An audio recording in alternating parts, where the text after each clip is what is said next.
Hai, hello, Assalamualaikum warahmatullahi wabarakatuh. Apa khabar semua?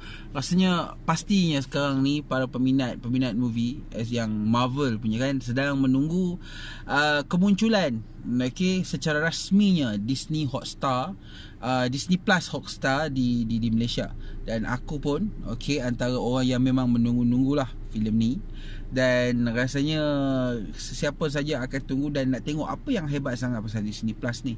Jadi video ni sekadar pendapat akulah tentang keburukan dan kebaikan yang mungkin kita akan dapat daripada Disney Plus Hotstar ni. Dan ada yang aku suka, ada yang aku tak. Aku akan huraikan secara random lah sebab tidak tersusun. Apa yang terlintas dekat fikiran aku akan cerita saja. Sebelum tu kita intro dulu.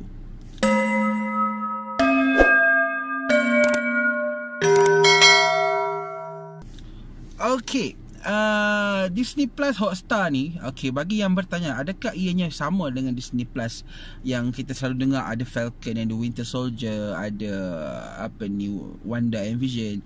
Jawapan ni tak. Dia macam mana cakap, dia macam hybrid tau. Disney Plus ni berasal daripada India dan digabungkan dengan rangkaian Hotstar. Hotstar ni daripada India, so digabungkan jadi Disney Plus Hotstar. Dan apa yang dibawa ke Malaysia ni, sebelum ni dia mendarat dekat Indonesia, sama juga seperti itu. Sebab itulah ianya dipanggil Disney Plus Hotstar. Kita boleh katakan yang Disney Plus Hotstar ni ibarat hybrid lah di antara Disney Plus original yang mana dekat Amerika tu dengan Disney Plus dengan konten-konten tempatan.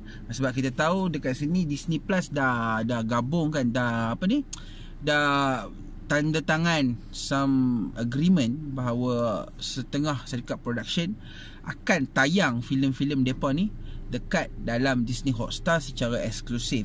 Jadi benda ni menjadikan Disney Hotstar ni macam panggung wayang untuk sinema-sinema dan filem-filem Malaysia yang mungkin terefek, terjejas disebabkan oleh pandemik COVID-19.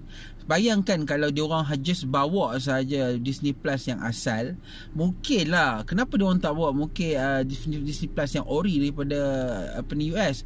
One reason ialah sebab kalau diorang bawa just konten daripada luar negara, maka dia akan nampak sangat yang Disney Plus Hotstar ni mirip dengan Netflix. Jadi diorang perlukan X factor tu. Jadi disebabkan itulah Disney Plus Hotstar ni digabungkan konten-konten Marvel, Disney, Pixar dan National Geographic dan bla bla bla tu dengan konten daripada Malaysia. So diorang adalah X factor dekat situ. Kalau penonton tengok Netflix, kita tak boleh tengok movie-movie yang memang premier dekat situ seperti filem-filem Melayu kan. Sekarang ni kan panggung wayang dah tutup lah, apalah dengan PKP semua. Jadi benda tu yang menjadikan Disney Plus ni X factor. Orang langgan Disney Star sebab nak tengok filem-filem yang premier dekat situ. The only movie yang memang available dekat situ dan bukannya tempat-tempat lain. Bagi aku Disney Hotstar ni memang antara yang agak mengecewakan aku ialah dari segi dia punya price lah. Kita semua tahu price untuk Disney Hotstar dikenakan ialah 3 bulan, dalam 50 lebih. Aku tak ingat berapa, 50 lebih. Dan dia memang kita tidak ada plan-plan langganan bulanan ataupun langganan harian ataupun langganan mingguan macam setengah subscribe plan-plan yang lain lah. Dan menariknya dan buruknya juga, pelanggan Astro diorang mungkin akan dapat diskaun, tapi diorang dipaksa. Bagi siapa yang ada Astro Movie Pack terus sahaja RM5 tu akan dikenakan charge, sama ada hampa mau ke dak Astro Movie Pack ni. Ini dia mau ke dak Disney Plus Hotstar tu. Itu benda yang nampak negatif impact lah. Bil Astro akan naik. Mungkin ada yang cakap it's okay, aku memang pakai Disney Plus Hotstar, tapi macam mana dengan golongan-golongan yang orang-orang yang veteran, yang just dia orang hanya nak tengok movie dekat HBO, dekat channel tu, balik rumah waktu kerja nak tengok Sat, lepas tu nak pergi semayang, lepas tu nak tengok Sat, nak lena, benda-benda macam tu. Orang yang macam tu akan merasa sikit kerugian lah, sebab dia orang terpaksa menambah RM5, tapi dia orang tak tengok benda-benda yang dekat phone, sebab dia orang tak tahu yang Disney Hotstar ni sebenarnya hanya ada dekat phone, aplikasi penstreaman.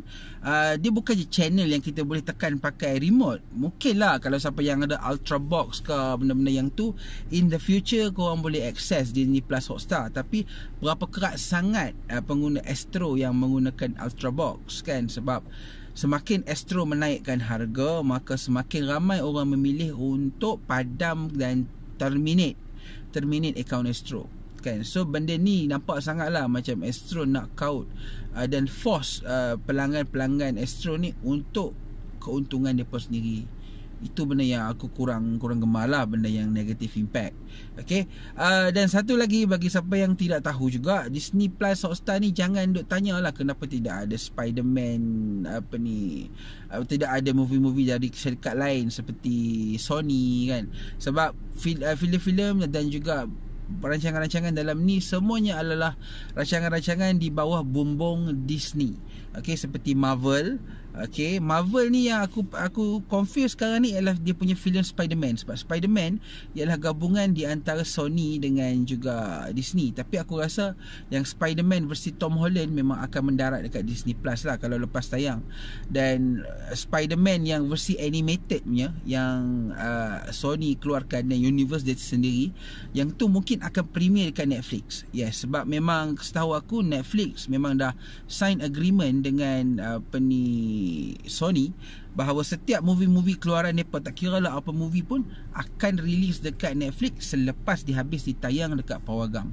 Okey, jadi kalau siapa yang nak tengok filem-filem Sony, memang tak dapat tengok lah dekat Disney. Okey, kecuali kalau memang siapa yang die hard fan dengan filem-filem Marvel dan juga filem-filem yang 20th Century Fox macam Alien, Predators, macam filem apa lagi, The Wolverine, franchise X-Men, tu semua bawah 20th Century Fox, yang mana sebelum ni kita tahu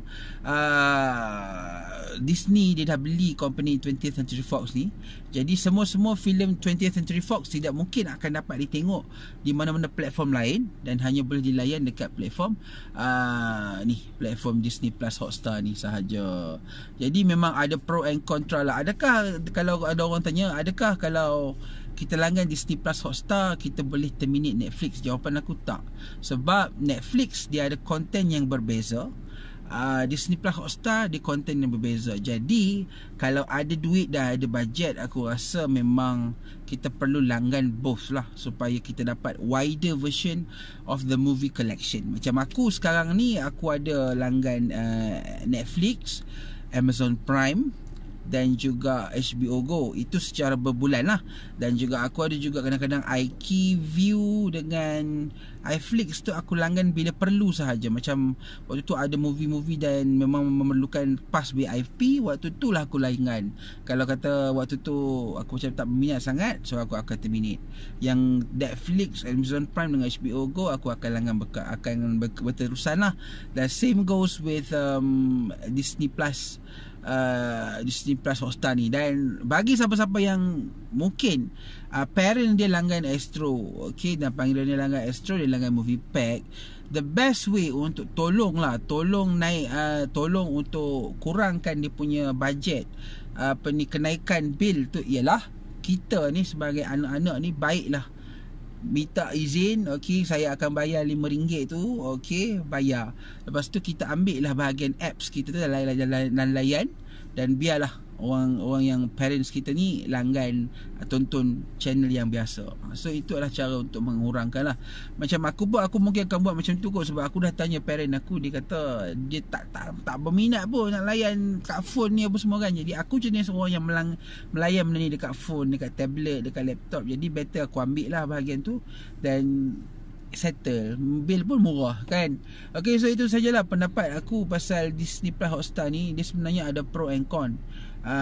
Terpulang lah kalau siapa nak langgan, go on. Tapi aku rasa agak kurang menarik sikit dengan dia punya konten Melayu.